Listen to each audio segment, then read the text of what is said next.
Hi, my name is Gibson, and I'm the co-owner and creator of the Personal Development School. This is your daily breakthrough video, and in this video, I'm going to talk to you a little bit about what deactivation is for the avoidant attachment style individual. So first and foremost, we can think of anxious individuals as often being in their activated side, meaning that they feel this like a sense of neediness, and they have something called activating strategies. These subconscious excuses, in a way, for lack of a better word, to try to get closer to somebody else. These subconscious like ways of meeting their needs for closeness, for safety, for certainty in a relationship. And sometimes those things are productive, and sometimes those things are counterproductive. And by the same token, avoidant attachment styles have a deactivating side. And these are the subconscious excuses to sort of maintain the relationship to themselves, to create space between themselves and somebody else, usually to meet their needs for safety, for closeness, for connection to self, where they feel like they have some form of control. So it is more related to like feelings of safety, feelings of control. And a fearful avoidant who's in the middle, right, can activate or they can deactivate. And I'm sure most of you guys are familiar with this at this point who are watching this channel for a while. But for anybody who's not, those are some of the patterns that exist.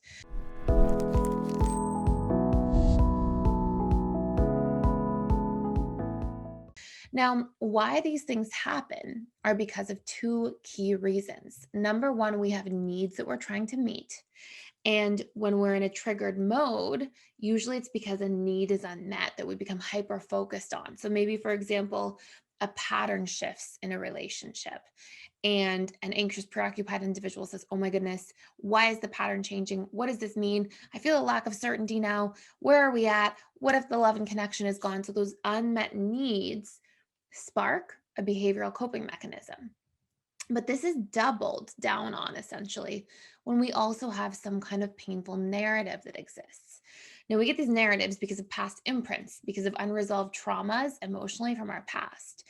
And if we have a narrative as an avoidant attachment style that says something like, people will try to trap me in relationships, or vulnerability in a relationship doesn't do anything positive, it just gets me hurt, or something's wrong with me. And the closer I get to somebody, they're going to see that I have some kind of defectiveness about me.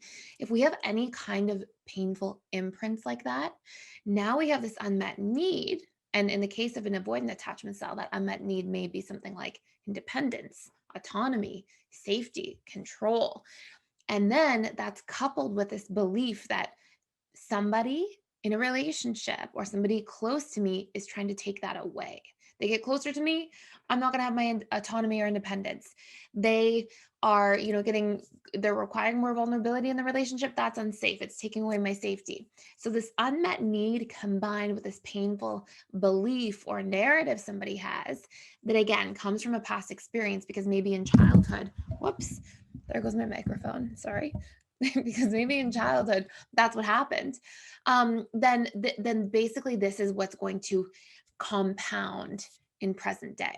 And that's why like subconscious reprogramming is so important, because if we don't reprogram these old narratives, or if we don't come up with healthier ways of meeting needs that are consciously determined, not determined from a past thing that worked for us at some point in time, that's now a painful mechanism, that's a painful coping mechanism that's outdated. So, for example, maybe it got my needs met to throw a temper tantrum in childhood because my parents coddled me, or this didn't happen for me, but let's just say, right?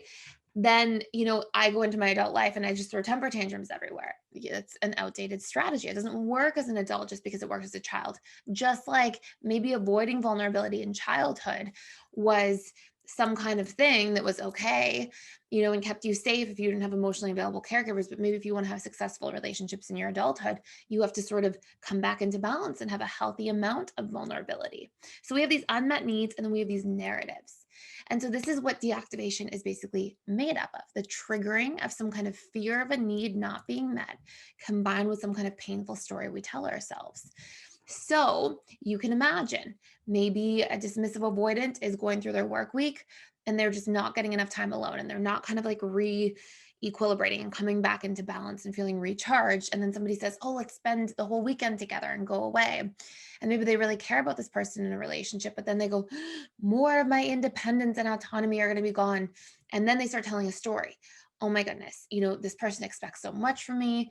They want me to be vulnerable. That doesn't feel good for me. They always want all my time and energy. They're going to trap me. They're going to require so much commitment. I'm going to lose my independence and autonomy altogether. And so you can see like a combination of stories coming out of this. And that's what deactivation is about.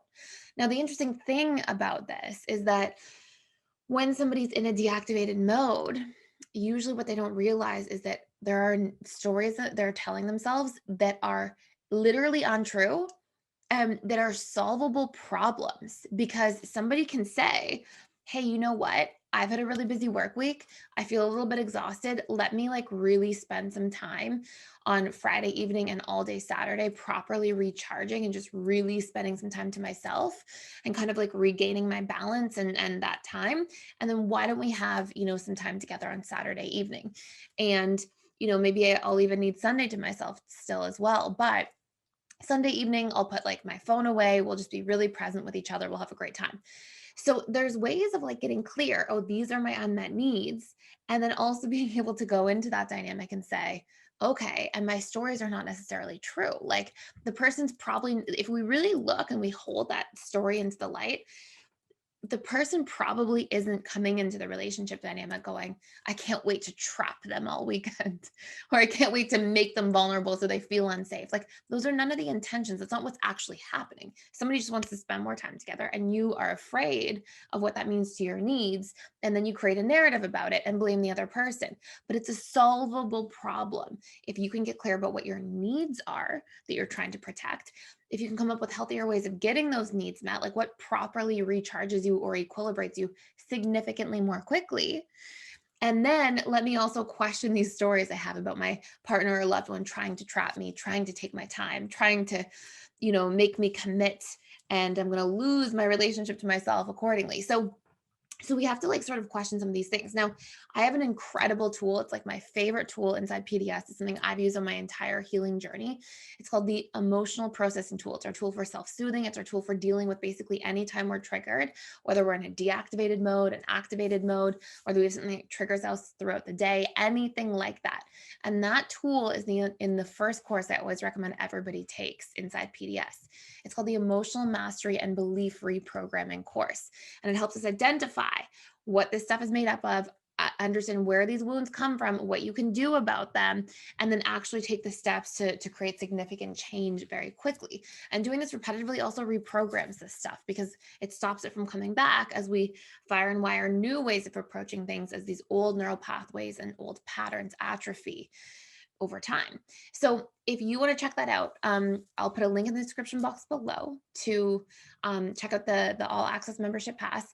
And that gives you like basically 7 days to check it out. You can try it. You can dive into the courses. If you're not head over heels in love with it, then we have a money back guarantee. So I highly recommend, if you find yourself activating a lot, deactivating, having trouble self-soothing, not knowing what your core wounds are, and struggling to have the emotional literacy to really communicate effectively in your relationships so you can solve problems, and feeling frustrated and like you're not seen and heard and understood, that's a sign that you probably aren't communicating that effectively.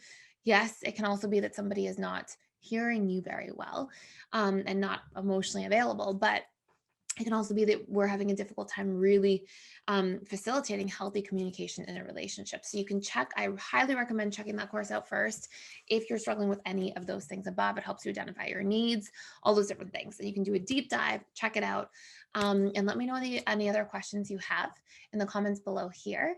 And thank you so much for watching. Thank you for being here. Please like, share, and subscribe if you're getting a lot of value out of this channel. And I will see you in the next video.